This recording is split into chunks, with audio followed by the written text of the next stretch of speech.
Yes, please. Okay, my name is Pt.3. I report for the Sun newspaper. I cover the Senate. I have just 2 points to raise. The first one is the issue of relationship between the two arms. First, distinguished Senator Itan made the point that the president, to a large extent, has respected what the Constitution has spelled out for the executive. I think I disagree with that. I recall vividly in the last span of this outgoing Senate that several ministers, heads of department and agencies who were invited by the Senate, including the IG, flouted that order, which is criminal in nature, and the president at no point ever intervened. That is still on record. We also had a situation where those who were rejected by the Senate are still in office in acting capacity. That also happened. And on the other side, there is an issue about what the law says. Some have argued that the Senate or the National Assembly has no power over the purse. And we had expected that since the argument is coming from the executive, that they would have approached the Supreme Court, which in this case is the Court of First Instance. That never happened. Okay. So these are issues I think the president who has been elected should look into going forward. Who is Anderson here? Okay, please, can you speak briefly, please? Okay, please, as quickly as possible? Yes. Please. I want to talk about the relationship between the executive and the legislature. Okay. You know, to me, I feel that it boils down to insincerity and power tussle. Now, insincerity in the sense that, now when you look at the 2019 budget, you get to find out that there was a serious outcry on the severance package that's going to be paid to the outgoing lawmakers and the aides. Now, we are meant to understand that the severance package. Severance package. Yeah, severance package is going to pay to the outgoing lawmakers and their aides. Now, we know that this thing comes up every 4 years. Now, the question is this: why is it that the framers or the drafters of this budget didn't know that this thing was going to come? It comes in every 4 years. Okay. To me, to some of us, we feel that the National Assembly is being blackmailed. Okay. So we feel that there should be, like Senator Itan said, there should be an engagement. There should be a committee that will sit down, look at this budget, then before it's presented to the National Assembly, so that we avoid all these things. Because at the end of the day, you look at it, you blackmail the National.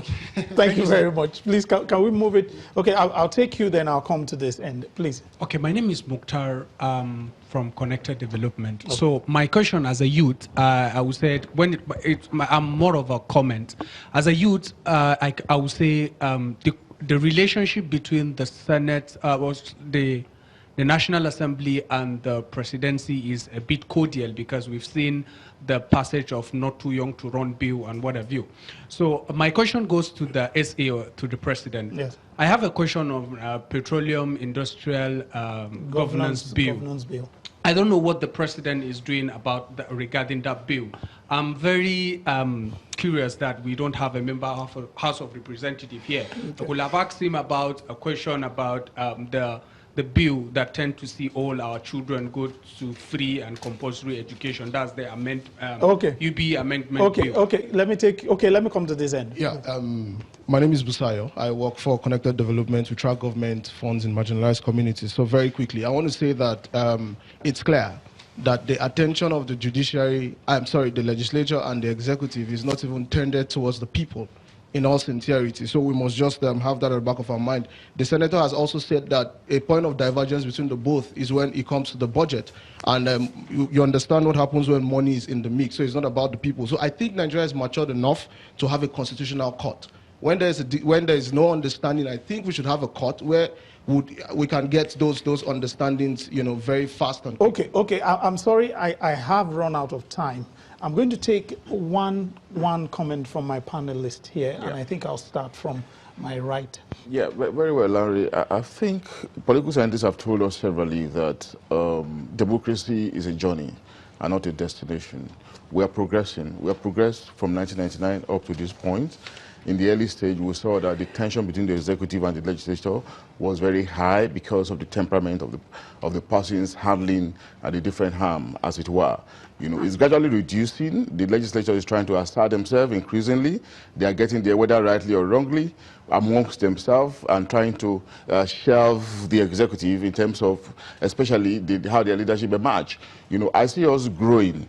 And I think in the next 4 years and even far ahead of that, we expect to see more progress. All right. Senator. Yeah, the relationship, I think there is a mixed emotions where you have the good, the bad, and the ugly. The good is, in spite of all the drama, we are pushing forward to, to a better cordial relationship between the executive and the legislature. Yes.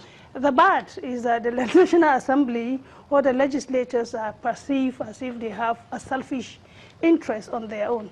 The ugly side of it is the interference of the political parties within the struggle of power, but again, the bone of contention is basically on Section 80, the power of the purse in the hands of the National Assembly, Section 81, the proposal of the budget, okay. Section 58, I think that is where the National Assembly has the power to legislate. I think those are the basic 3 areas. All right. Briefly. Please, I need a little bit more time because okay, Olawale has said that he is concerned about that the executive sends in the budget late. Yes. The executive doesn't send in the budget late. Take, for instance, I remember that in the 2017 budget was assented to by His Excellency, the then acting president, on the 12th of June. That is the date it was assented to. And so it was executed up to December, just 6 months before the president brought in another budget in November, 5 months. The 2018 budget was assented to on the 22nd of June. And so we didn't have time. Yes, now we talk about the ministers not respecting. Ministers respect. And in any of those cases, the president says, answer whatever is the responsibility of your office to the National Assembly. Yeah. And then you've talked about the severance package, yeah. And that it wasn't provided for, as if it wasn't. Please, I want to say that was provided for in the budget of the National Assembly, and it was intended that that budget ought to have ended in December. I'm sorry. But now it has been provided for. The Petroleum Industry Bill, another version, is now before the President. Israel, please. Yeah. I think that the incoming leadership of the National Assembly yes. has a lot of work to do in terms of working on the image, the badly battered image of the National Assembly, because right now, as it stands, they do not enjoy the confidence of the executive arm of government. So there's a lot of work to be done in that regard. And then, of course, they should also ensure that they embark on a synergy between the two arms of government. Thank you very much. We have run out of time. Thank you all, and thank you to my panelists.